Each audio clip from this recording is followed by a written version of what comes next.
In this video, I'm going to show you how to get stock photos into make.com. We're going to use Pixabay as a stock photo library, and we're going to interact with this via this HTTP module. It's quite easy to do. And then when that's done, I'll show you a more extensive automation where I've integrated this into our blog creation system, where we're using stock photos from Pixabay now instead of AI imagery. And you'll see a featured image here, which is a stock photo, and an in-content image. Before I build this out step by step, if you want to get access to all of our automation templates, including these more extensive ones, then check out the link in the description to our community. We'll get access to all of our automation templates, including the one in this video. Currently, the best way to get started is to set up a free Pixabay account and then go to pixabay.com/API/docs. Then when you're there, you can scroll down and you'll see your API key. So even though there is not an internal make.com app for Pixabay, it's really easy to interact with this API using the HTTP method. So I will show you how to do that. Go to HTTP and then make a request, and then just go back to this. So what URL are we going to use? Just copy out this URL, then paste that in, and then just have a look at what else we need. Well, there's loads and loads of parameters here, but they're not all needed. In fact, this is the only one that's actually required, but you're probably going to want to add in a search term. So how do you add these in? You look down for parameter. We see query string parameter, click add parameter, and then copy and key and key. Now, in my case, generally you can just copy and paste in your API key exactly as you see it here, like that, but I don't want to disclose my API key on a video, so I've added it in as this variable over here. You do not need to do that. You can just copy it in directly into that. Then add in any other parameter you want. So Q is going to be the query. That's the actual search query. I'm just going to hard code a value in here, which is just birds. That's the search term we're going to use. We can make that more dynamic after. And then add another parameter. Let's see, is there anything else we want? We want to return photos and not illustrations or cartoons. So we'll put image type and then photo. And really that's kind of all we need for now. And parse response, yes, we want to parse the response. So we're going to get a structured response from Pixabay. We want to parse that. We can just do it all in this module. Okay, so we can just start with run once and see what happens. And that seems to have run successfully. Go down to data. Right, so I will zoom in a bit here. What are we doing here? We're searching Pixabay. So we have a big bunch of search results.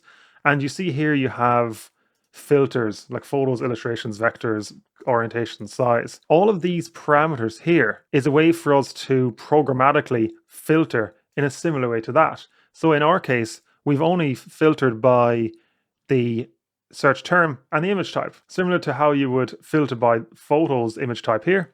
And the search term, that Q parameter, is this search term up here. Then it will likely return with these exact same images, but let's see. All right, so let's see what the results are. We can then go through the response here, and we see in this hits, each of these items corresponds to an individual photo from Pixabay. We click on one, and you can see, we'll just copy and paste out this large image URL.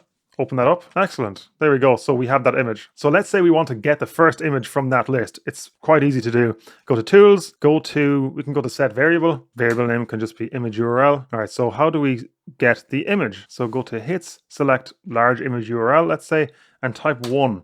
That will respond with the first image. So the first item in that array, and then the large image URL of that item. Press OK, and we'll click run once again. Excellent. So we have the image URL. Looks good. Now the question is, what happens if we put in a search term that will likely get no response? Press run once. Okay, no error. It just came up with an empty image URL, which is perfect. So even if we pass this a search term where there's no response in Pixabay, it will still respond with a valid response, which is empty, rather than erroring out, which means that this will work in our automation. Now that you have the image URL, you can do whatever you want with that. You could, for example, copy and paste in parts of our social media blueprint, copy that in, and then link it to this, and then just select that image URL from here, and then that will download the file, upload it to each of the social networks. You would probably need to do some extra things like add in text and maybe use AI to generate that, but the idea stands.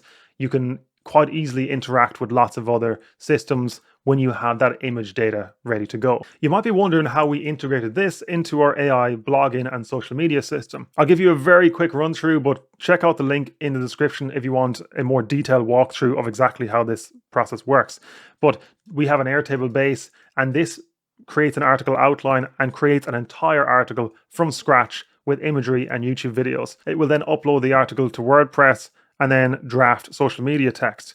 I've integrated it with this test WordPress site, and we have this image. In this case, you see a stock photo has come through in the featured image and the in content image. Before we write the article, we want to actually get the Pixabay photos. What we're doing is we're using an image prompt helper, which we've talked about quite a few times on this channel, which is that we'll pass in the overall blog title, but that blog title is very unlikely to actually respond with any photos because it will be too specific. We pass in that title and then we'll get it to come out with 2 words, for example. So I'm going to copy and paste this in and test it out, run this module only and see what it comes out with. Okay, so birdwatching basics is more likely to come out with a genuine search result here, which is good.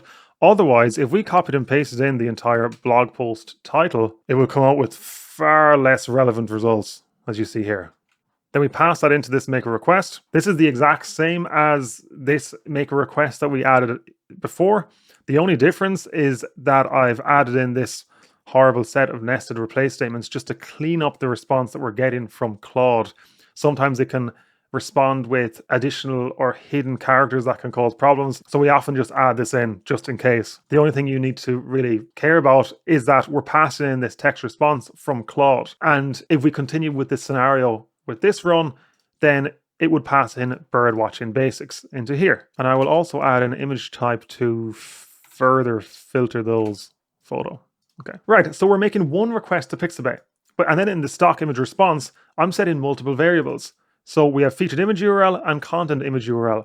And in the same way that we got one variable here, I'm getting the first item from this array, and then that will be the featured image, which is this here. And then the second item, which is this content image URL, will be here. And that'll be data item 2. Click OK. After that, we have a router, and if the content image URL exists, so if Pixabay came back with an image that we can use for the content, then we get the file. We've added in this HTTP module to get a file. We're uploading a media item to WordPress. Again, check out the link in the description where we go through the blog content system in more detail, but we're integrating with WordPress here and uploading that media item. Once it's uploaded, we're setting a variable name, which is that you must include the following image with image tag after the first section. So that's just one piece of the prompt that will be sent to Claude to write the overall article. As we go further down, then we write that article, and there's a big prompt that we have here, and we have this content image link with prompt. So we're getting the variable of that we added here, and then we're adding that into the overall article prompt, and then the end result of that is then going to be that the actual image will be within the article, as you see here. After the post has been uploaded,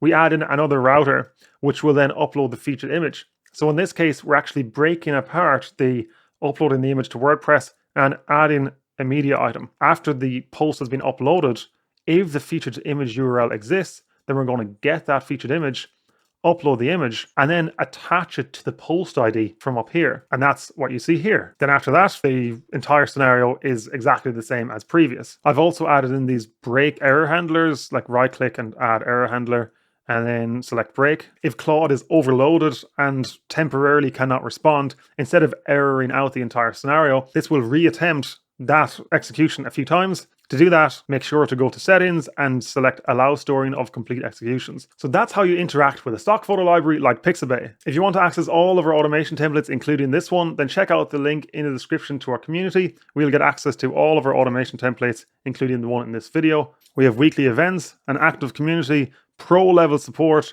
and these courses that you get access to instantly when you sign up. Check out the link in the description to learn more. Thanks for watching.